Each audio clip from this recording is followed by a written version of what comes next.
like that beat. I like that beat. Like I didn't make it. I like that beat. All right. So for those of you just joining us, obviously I am not Rev Melissa. Rev Melissa is on location in the woods in Oregon somewhere. If you haven't seen the cabin, go check out her social media. It looks lovely. Anyway, what we're doing this week is a best of, and the best of we're doing is spiritual partnerships. This was a very popular series, and it predates the New Thought Media Network. So if you're just becoming familiar with us because of the New Thought Media Network, I guarantee you haven't seen it. We only posted it on her social media before New Thought Media Network became a part of the story. So yesterday, the sip was about Gary Zukav's book, The Seat of the Soul. And I mentioned how that book, even I didn't even read the whole thing, but what I read of it helped me change my definition of soulmate. And instead of looking at a soulmate as a life partner, I look at it now as the person or persons, plural, who cause your soul to grow the most. And that could be through pain. In my case, it has been mostly through pain, but it causes your soul to grow. And that really expands the definition of a soulmate. So here we are continuing in the series, the spiritual partnership series. And here is a pre-recorded clip of Rev Melissa talking about the spiritual partnership. So stay tuned.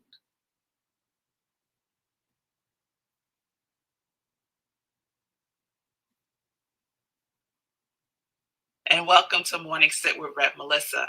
So today we are continuing our series this week on spiritual partnership.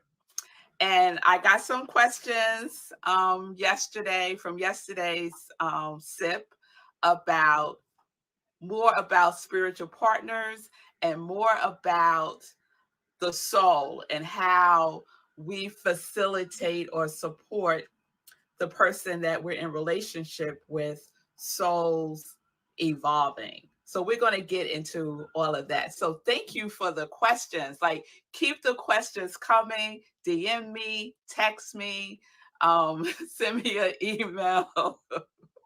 I'm just thinking about someone gave me some notes that I should just give one way of being in touch with me. So DM me. How about that? Okay, so DM me your questions, your comments. If you have a particular topic that you want me to talk about as it relates to spiritual partnership or any other subject as it relates to the realm of spirituality, I will be happy to take a look at that.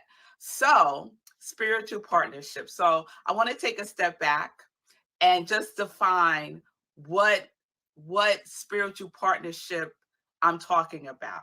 So, the spiritual partnerships I'm talking about are love relationships, our relationships with our significant other, our spouse, boyfriend, girlfriend, whatever, the person that you are in a committed love relationship with is what I'm talking about when I talk about spiritual partnership. And is that spiritual partnership grounded in you supporting each other in your own spiritual growth? Right? So a lot of times we just jump into relationships. You know, we're just feeling good.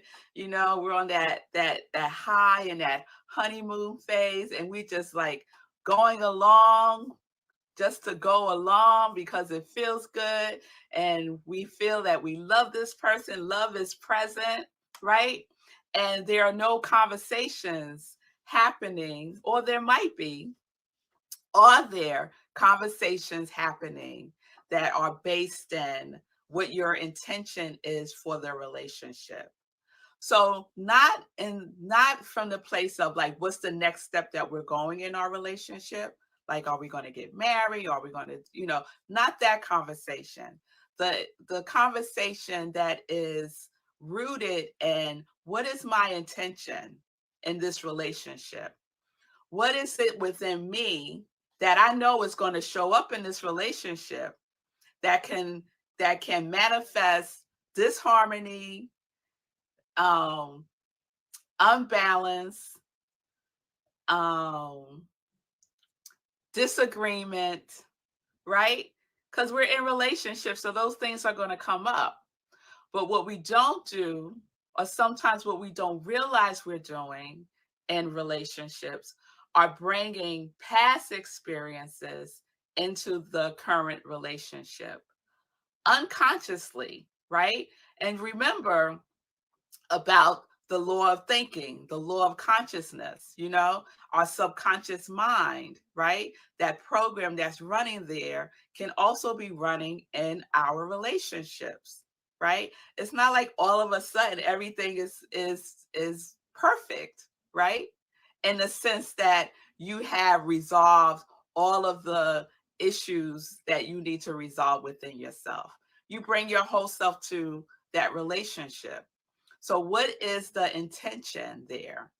Are you holding an intention for that person to evolve, to grow spiritually, to recognize their wholeness and the path that they may need to take in order to do that? Are you on the path with them? Are you headed in the same direction? Like a real conversation about that, right? A lot of times we just make assumptions that the person is on the same page as us, that the person is on the same level of consciousness as us. And it is not until we're in the thick of it that we realize there's a disturbance in the force. Let me take a step back and look at this. But is that person willing to take a step back and look at it with you and you for them? So someone asked the question. I got two questions that I wanted to answer. Someone asked the question, how is spiritual partnership a spiritual practice? So it is, because you're practicing every day with this person to be your best self, to be your best self, to do your work, right? And so it is a dedication to continually clear out the debris in our minds so we may remember our power and live in harmony and circulation. That's how spiritual partnership is a spiritual practice. It's keeping clear that stuff that clogs the flow, that stuff within yourself, within your mind, within your consciousness that clogs the flow of the relationship. Practice that every day, clearing out the clog, clearing out the upset, clearing out the disappointment, clearing out whatever it is that needs to be cleared out to keep that flow going. And are you both committed to making sure that you have cleared your clog before you engage with each other? So that's one question. The other question that came up was, how has Marco supported me in my how has Marco grown my soul, or something along those lines? So one, no one can grow my soul, right? So it's about, and I might be getting it wrong, but the point is this: it's support. It's about support, right? So if we say that we're in a committed relationship with each other, and if we can articulate to each other what that actually looks like, because my idea of commitment and your idea of commitment can be two different things. And if it's not articulated and if it's not demonstrated in our behavior, then it's something else. It's something else. So that commitment to each other's spiritual growth is really important, right? Spiritual partnership is a partnership between equals. That's important for the purpose of spiritual growth. So I can say that Marco is committed to my spiritual growth. And how do I know that? How has that been demonstrated? It's been demonstrated over time, right? So that we didn't like all of a sudden recognize that we are in this relationship for each other's spiritual growth. That kind of evolved in our relationship. It evolved into a consciousness of spiritual partnership, right? And so in the evolution of our spiritual partnership, As I did my work and as he does his work, we came to recognize that there are things within ourselves that need healing, that need to be revealed and to be released, that were being played out with each other, right? On a very subtle way, in a very subtle way. And most of the time, in a very subconscious way, right? So, yes, what are our agreements about our relationship? What are our commitments? What is your intention for your relationship? Your relationship with yourself, your relationship with your higher power, and your relationship with that person that you are in a spiritual partnership with, right? And it needs to be intentional. So let's say you're just getting in a relationship. You've been in a relationship for a little bit and you're thinking about, okay, let's be in a committed relationship with each other. And you just, bam, you're in a committed relationship. I would say at that point, have the conversation if you haven't had it yet. What does relationship mean to you? What are some of your unresolved hurts? What are some of your unresolved disappointments? Because they're going to come up in the relationship. The person that you're in relationship with is going to project back to you those things within yourself that need to be healed. That's why we are in relationship. We need each other. We need each other. We reflect back to each other. We provide each other with that information. Are you committed to me working through that? Am I committed to working through that with you? Right? A lot of times, remember that subconscious mind and our conscious mind. Our conscious mind is usually in the past or in the future. And our subconscious mind is the storehouse of our memories. And a lot of times, that's what is running our relationships. And so we need to recognize that, be committed to healing that and growing through that together. Is there a commitment? Is there a co-commitment to that? So I want to share something from, I give this book to couples.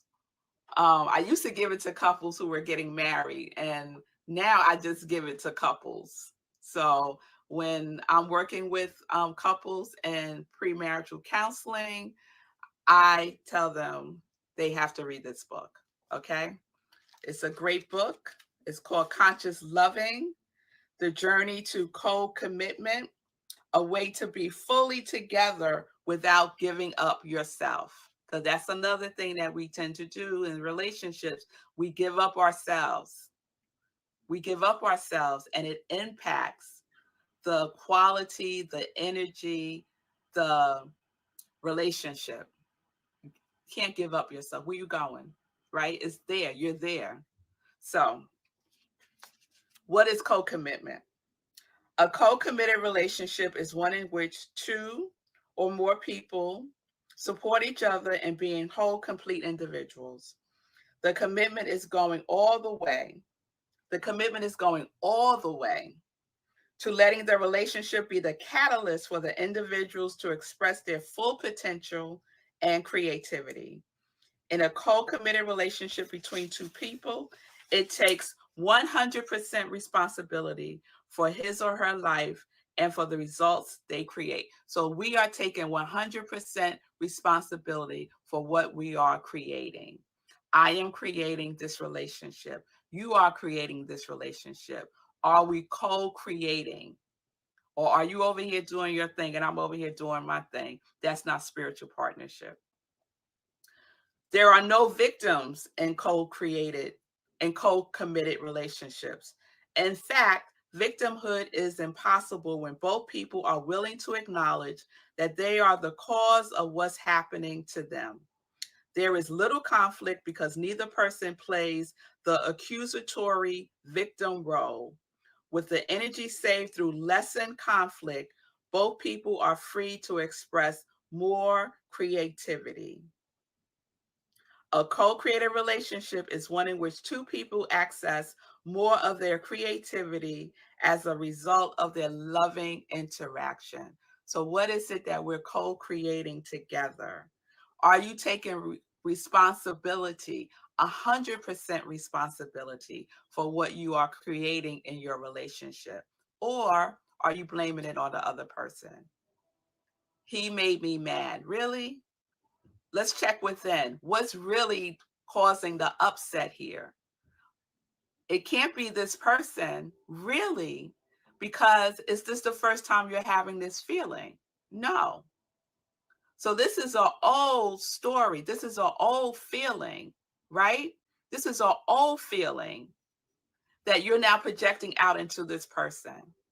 And does that person have the commitment and the intention to stand there with you as you work through that, as you allow yourself to grow, as you allow yourself to realize that this is an opportunity for my spiritual growth and for me to heal that which is disturbing, that which I have been holding and not knowing what to do with. And now I do. And now I have someone who's in that commitment with me. So it ain't all roses and peaches and rainbows, right? It's a commitment. And so the commitment is your intention to hold the space for that person when they're projecting on you, you know, in love, that this don't have nothing to do with me. Now, that's not to say that there's not conversations that need to occur about how we're going to be with each other. Let's be for real. How are we going to be with each other when I'm in my upset? So I just want to share one quick thing. When Marco and I first got married, we quickly realized that we had totally different communication styles. Totally different. Didn't recognize this, know this before we got married, right? We were very comfortable in our silence with each other. And it was like a cool thing. Oh, I'm so comfortable being silent with him. He's so comfortable. We don't have to talk all the time. Oh, it's so lovely. You know that phase, like everything is just so wonderful, right? And then we got married and we had a conflict about something. And he wanted to talk about it right away. I didn't. I wanted to be silent. I wanted to process it and I needed to like kind of just figure all this out. But he wanted to be engaged in it. So now we're in a conflict about how we're going to resolve a conflict, right? Never talked about. So how do you resolve conflicts? Who has that conversation? But in spiritual partnership, those are conversations that need to be had, right? So we met a middle ground. What we decided to do was, because he had the need to get out what he needed to say right then and there. And I had the need to like take a step back and kind of just figure this out for a moment before something came out of my mouth that was not sacred words, right? I didn't want to use an unconscious tongue. So we created a marriage journal. And so he was able to write out right then and there what he needed to say. I was able to be with myself and then write out what I needed to say. We both read it and then we could come together and love in a loving way, right? Really recognizing what was really going on. So that's one of the tools that we use in our marriage. We haven't needed to do it as much as we did when we first were married. But communication, the intention behind your communication is so important. Is the intention love? Is the intention spiritual growth? Or is the intention fear-based? So be aware that in spiritual partnership, there is a commitment to the spiritual growth and the evolution of the soul, in the sense of your soul is just creating. It's just creating. On a metaphysical level, the soul creates whatever it is without any judgment, right? So be present, have the conversation, be in communication, decide what is your level of co-commitment, decide what is it that we're co-creating in spiritual partnership with each other. So I said a mouthful today. I think that was more than a sip, but I hope that was helpful. And we're going to continue with this series. Please continue to send in your questions. Please continue to make suggestions or have questions for clarity. I love it. I love it. Keep it coming. Hey, okay. So it's funny because we did this so long ago that it's new to me again, and I'm actually taking notes. You see the pen in my hand. I'm actually taking notes. So yeah, it's good stuff. And by the way, I am live. I am showing Rev Melissa pre-recorded, but I'm live. So feel free to comment in the chat. I can put those comments up on the screen and ask questions and all that stuff. And maybe even ask some more questions about the spiritual partnership. Maybe that'll spark a whole new series. So a couple quick things before I close out the show. When she said at the beginning, someone was telling her, giving her notes to only have one mode of contact. Yeah, that was me. That was me. So continue with the DMs on Facebook. I think that's the best way to get to her and to me also, by the way. I haven't said that on my show, but yeah, if you want trying to reach me, DM Facebook. So a lot of these concepts are really interesting. They reminded me of other things. It reminded me of something I actually saw Jay Shetty say this morning. Jay Shetty, if you're not unfamiliar, he's a thought leader. He was on a normal path and he went and became a monk. And then after becoming a monk, he's become kind of a social media phenom as an ex-monk. And he has a book called How to Think Like a Monk. Anyway, he has this quote. I wrote it down. The goal in a relationship is to help each other find each other's purpose. The goal in a relationship is to help each other find each other's purpose. And he has a great story, much like Rev Mel's story, where he talks about meeting his wife and how he was clear with his path, but she wasn't clear with her path, but she had all these talents. And he felt that it was his goal to help her figure out what her path was. And now she's flourishing in her path. So you might want to check him out. Jay Shetty, JayShetty. Oh, and now we got a book list. We got 2 books in a row. So let me just shout them out. Yesterday was Seed of the Soul by Gary Zukav. And today was Conscious Loving. So if you want to grab those books. And the last thing I'm going to say, I've actually got a whole page of notes, but I'm just going to say one more thing. When Rev Mel was talking about the co-creation of the relationship, it reminded me of Thinking Real Rich, which was written by Napoleon Hill. He interviewed Andrew Carnegie about becoming rich, which was much more about mindset than about money, as you can expect. So he talks about this mastermind group. So Andrew Carnegie is talking about this mastermind group. He's dictating to Napoleon Hill. He talks about the fact that when 2 or more minds come together, they can't help but create a third mind between them. Like it's an amalgamation of the thoughts, feelings, etc. of the people. Like there's a third. So in a relationship, in a love relationship, there is a third mind that's created, whether you realize it or not. And that's how you start, finishing each other's sentences and thinking about the same thing at the same time. There's an energy that's created between you. And so to Rev Mel's point, like that thought body between you becomes more and more healthy depending upon what you feed it with. And those questions that she was just talking about asking, I don't think I've ever asked those questions. Those were serious questions. But again, if you have a relationship where you can have those conversations, then that is going to pave the way for a much deeper relationship. Okay, so we are in the spiritual partnership series. We're going to be doing it this way for the rest of the week. If you've got questions, comments, suggestions, please DM either one of us. And again, feel free to put your comments in the chat here during the show, and I'll know what to react to. All right, so we will see you here again tomorrow, Wednesday, for more of the spiritual partnership series. Later.